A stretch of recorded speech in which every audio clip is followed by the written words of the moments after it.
The 1940s weren't just about the World War II or fancy music and swing skirts. Some of the best inventions that we use today were invented in the 1940s. Transporting food from place to place was not possible before Earl Tupper had an idea that opened up a cooking gadget revolution. His idea was to have plastic containers contain food and keep it airtight. This invention was originally introduced and patented by Earl Tupper as the burping seal, but later changed to Tupperware. The infamous Tangle, the toy that still frustrates every kid who puts their hands on it, yet everybody loves them. The Slinky, also known as the Lazy Spring, was invented accidentally by a naval engineer named Richard James.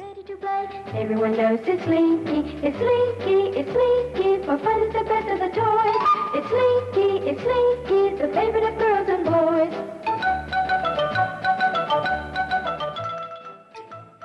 In 1943, James was trying to develop a meter designed to control the horsepower on ships when one of the springs fell to the ground.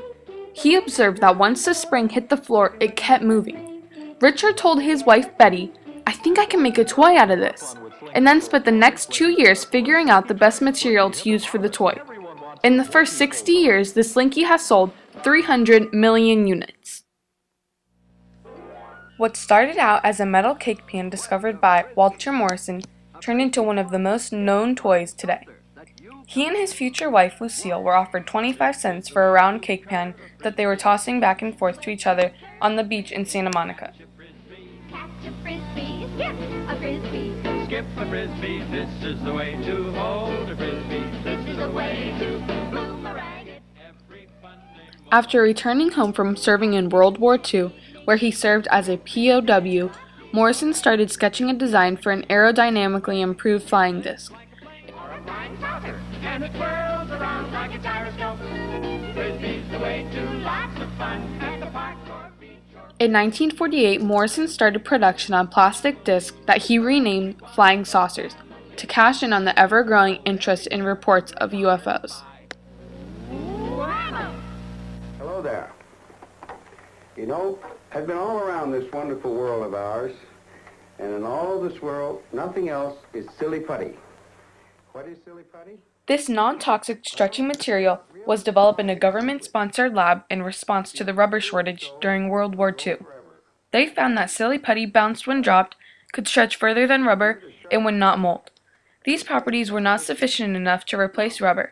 Therefore, there was no use for this genius invention. And drop it. It'll bounce higher than a rubber ball. And here's something else you can do with silly putty. Flatten it, press a picture in your... Then it reached a toy store owner, and he saw potential in this bouncing putty. The toy company decided to sell it in a clear egg case, and silly putty proceeded to outsell every toy in the catalog except for Crayola crayons. Wherever toys are sold. And remember, nothing else is silly putty. Dr. Percy Spencer invented the microwave oven in 1946 while he was testing a new vacuum tube. He noticed that the candy bar in his pocket had melted from the extreme heat of the vacuum tube. Spencer then put some popcorn kernels near the tube and watched sparks and popcorn fly into his lap. He built a metal box to contain the energy and create a higher density electromagnetic field.